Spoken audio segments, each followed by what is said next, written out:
தெளிக்கும் தென்றலாய் நின்னருகில் வந்து நான் சேலை நதி ஓரமாய் நீந்தி விளையாடவா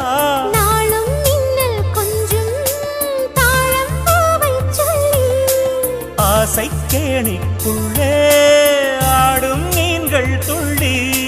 கட்டிலும் கால்வலி கொள்ளாதோ கைகளை கீறியதோ செம்பூவே உன் மேகம் நான் வந்தால் ஒரு வழி உண்டோ